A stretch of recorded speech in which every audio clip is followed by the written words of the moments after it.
Well, my friends, part 3 is upon us, and I must say, Joe, it's been a pleasure editing these videos. I feel like I learned so much just from editing that I hope you can keep sending me some. I know how busy you are, but I'm really looking forward to more videos. He's going to show us the structure that he's building and the sawmill in this next part of the tour. I hope you enjoy it. This is a driveway that I put in to go from the road, which is about 500 feet that direction. I dug a little pond here just so I can have water near the high tunnel, and it's held water and I'm very happy with it. The soil here drains really aggressively, but I'm very happy to see this is holding water. And this is actually about 7 feet deep, so there's a nice water resource here. A brief view of the sawmill. You can see some lumber that I milled already, kind of stickered up here, and I've got some 4x4s and things like that that I milled, because when you're out here and the ground, nothing about the earth is level, and you can't tell, but this, I'm already standing, I'm holding this phone at head height, and I'm level. My eye is level with the surface of the ground inside the high tunnel. So in just 50 feet, I am 5 feet lower elevation than the high tunnel. My apologies, this is a mess.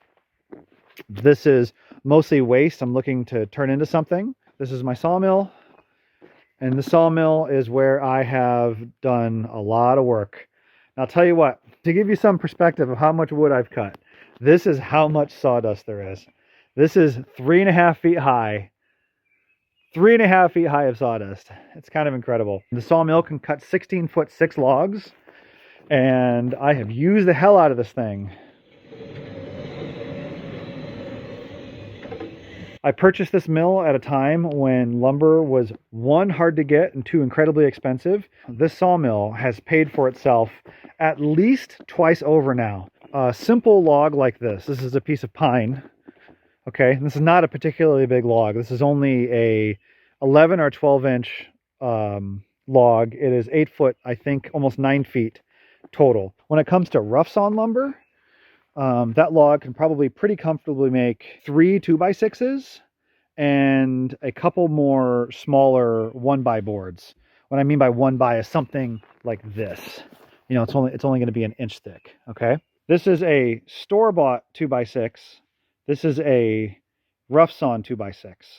You can see that's thicker and it's wider. It's a substantially bigger, stronger board. A small log like that will make at least 3, possibly 4 dimensional 2x6s just like this, and perhaps a couple 1x4s or 1x5s on the sides. Okay, because if you imagine this right here is a circle that's 12 inches around. So let's say that I get 4 dimensional sized 2x6s and 2 1x5s out of that one pine log. My price right now here where I'm living for a 8 foot regular 2x6 is, I believe, around $11. If I can get 4 of these plus another board worth $3 or $4 each, that's $50, $60 in one tiny log. That is a very small log. When you get into cutting a much bigger logs, you can start getting hundreds of dollars worth of wood out of a single log. So this sawmill has been super important to me. Sawmill structure, it's grown. Now it is 44 feet long. I've been expanding it as I need additional capacity. I'm going to be enclosing part of it over here, partially enclosed right here, to be kind of a little bit protected from the weather. This is the primary spot where you'd be driving in with a tractor or a skid steer and rolling your logs up onto the mill for processing.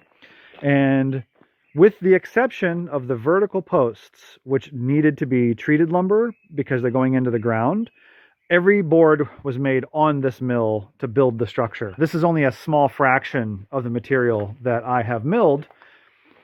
I've milled vastly more lumber than this, and it is down at the house. You'll see here that I've actually got this old trailer frame that I used to bring some of my building materials from New York to New Hampshire. I'm now strongly considering converting this trailer frame into a tiny house. I've even purchased some windows for it. You can see over there.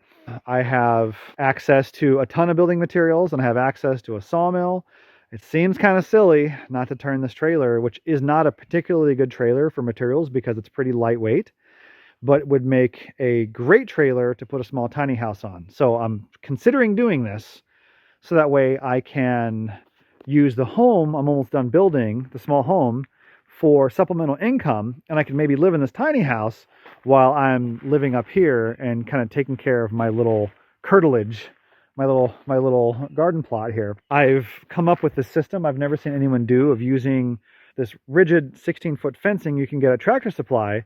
You make a hoop out of it like this and just use a clip or something to put it on a big pallet. I'm making my own pallets because I can, and they need to be really strong. And then you fill them with firewood, just like this. They hold a lot of firewood. 2 of these is 1 full cord of wood. You can see the kind of rocks that I was pulling out of the ground here. These are pretty substantial, and I want to show you a little bit more about what this land looked like. It's around 7 p.m., so it's getting dark, quiet in the forest. Oh, hey, buddy. Look at this.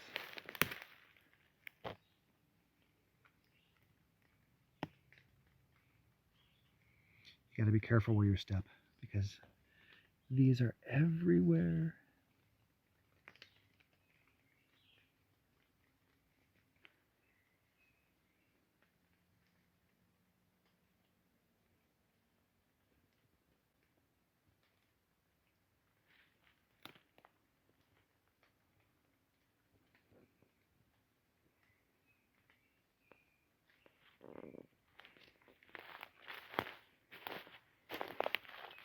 This is what I'm up to now, and I hope to make some time to put out some more videos so that I can share them with you. And I have also started a bit of a side gig doing Homestead Consulting.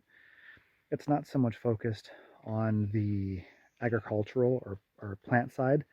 I'm kind of focusing on trying to educate people about building practices and how to build quick, affordable, healthy, sustainable, hopefully efficient homes for themselves. I think I might change directions though a little bit with that, and I may start a channel where I mostly just go into some pretty fine details about experiments I'm doing to try to grow food, what's working, what's not, my favorite tools, how I'm trying to prepare for what I think is going to be some pretty difficult times ahead in the next several years regarding the cost of energy, the availability of food.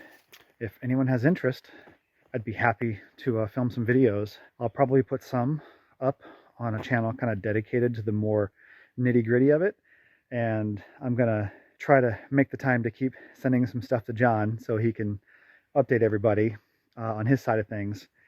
I'm also starting to get the strong feeling that I need to build a couple small little cabins, maybe even some glorified glamping situations, and start inviting people to come up here and help me, because I'm beginning to feel guilty kind of keeping all this to myself. If anyone's interested in coming up here for a couple weeks and helping me do stuff, I'll teach you everything I possibly can in the time that we have, and you're going to help me do horrible, brutal work like shoveling sawdust. That about does it for the tour of Joe's new place. Hopefully we'll be seeing more of him. He's got so much information that he wants to share with me and the rest of the world. So we're really looking forward to that, Joe.